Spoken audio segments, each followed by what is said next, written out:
कांग्रेस ने आजादी की लड़ाई लड़ी। बोला जाता है कि नहीं बोला जाता? बोलते हैं बात कि कांग्रेस ने आजादी की लड़ाई लड़ी। इससे बड़ा झूठ कुछ नहीं हो सकता। कांग्रेस ने आजादी की लड़ाई नहीं लड़ी। कांग्रेस ने आजादी की लड़ाई को कमजोर कैसे किया जाए, इसके लिए अंग्रेजों ने कांग्रेस की स्थापना करी।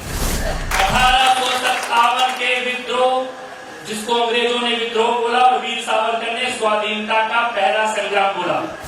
कांग्रेस ने तो आजादी की मांग तक नहीं की थी, होम रूल की मांग करते थे, डोमिनियन स्टेट एक्ट की मांग करते थे। कांग्रेस के अंदर देशभक्तों की जगह तब भी नहीं होती थी, तब उनको बाहर करके अंग्रेजों के गुलामों को कांग्रेस का अध्यक्ष और कांग्रेस का नेता बनाया जाता था। राष्ट्रवादी लोगों को लाला लाजपत राय जी की मृत्यु के बाद किस प्रकार से कांग्रेस में नेहरू खानदान का कब्जा हुआ, ये इतिहास हम सब लोगों को पढ़ने की आवश्यकता है। हमें बताया गया कि पंडित नेहरू सविनय अवज्ञा आंदोलन में जेल गए। क्या था सविनय अवज्ञा आंदोलन? सविनय अवज्ञा यानी कि हाथ जोड़ के आपको अपना बाप मानता हूं, लेकिन ये वाली बात आपकी नहीं मानूंगा।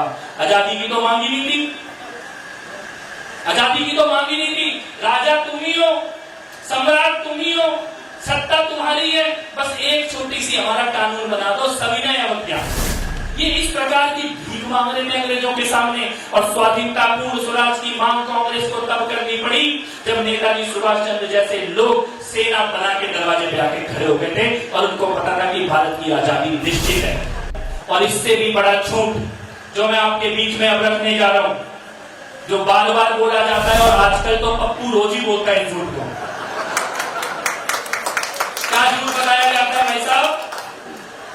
कि कांग्रेस ने आजादी की लड़ाई लड़ी। बोला जाता है कि नहीं बोला जाता?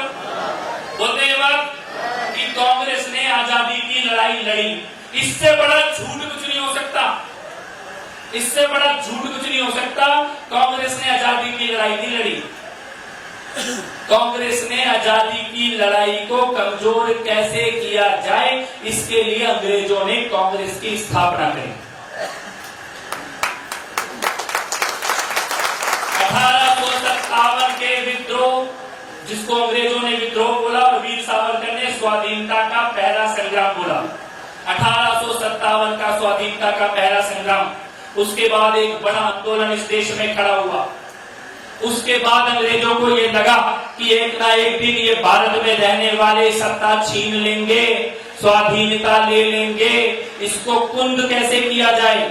और अगर देश को छोड़ना पड़े तो अपने चमचों के, अपने गुलामों के हाथ में कुर्सी कैसे दी जाए, इसके लिए कांग्रेस की स्थापना की। कांग्रेस ने तो आजादी की मांग तक नहीं की थी, होम रूल की मांग करते थे, डोमिनियन स्टेट एक्ट की मांग करते थे। कांग्रेस की इस प्रकार की मांगे हुआ करती थी। और कांग्रेस के अंदर भी जब देशभक्त लोग नेता बन के खड़े हुए, लाला लाजपत राय, बाल गंगाधर तिलक, बिपिन चंद्र पाल, नेताजी सुभाष चंद्र बोस, तब कांग्रेस के अंदर इस प्रकार की साजिश आज नहीं हो रही, खाली पहले। आज तो आपने देखा होगा देशभक्त छोड़ छोड़ के आ रहे हैं, छोड़ छोड़ के आ रहे हैं। ये आज नहीं हो रहा, ये 1920 1915 से हो रहा है। कांग्रेस के अंदर देशभक्तों की जगह तब भी नहीं होती थी, तब उनको बाहर करके अंग्रेजों के गुलामों को कांग्रेस का अध्यक्ष और कांग्रेस का नेता बनाया जाता था। राष्ट्रवादी लोगों को लाला लाजपत राय जी की मृत्यु के बाद किस प्रकार से कांग्रेस में नेहरू खानदान का कब्जा हुआ, ये इतिहास हम सब लोगों को पढ़ने की आवश्यकता है। बोले ये नरम दल है और ये गरम दल है। बोला ऐसा सबने पढ़ा है? सबने पढ़ा है नरम दल और गरम दल? नरम दल और गरम दल का मतलब पता है आपको? गरम दल वो जो कह रहा था भारत आजाद होना चाहिए, और नरम दल वो जो कह रहा था राज तो अंग्रेजों का चलना चाहिए, लेकिन हमें थोड़ा डिस्काउंट मिलना चाहिए, थोड़ा बहुत अपना काम करने का अधिकार मिलना चाहिए। यानी अंग्रेजों के गुलाम, अंग्रेजों के दोस्त। हमें बताया गया कि पंडित नेहरू सविनय अवज्ञा आंदोलन में जेल गए। क्या था सविनय अवज्ञा आंदोलन?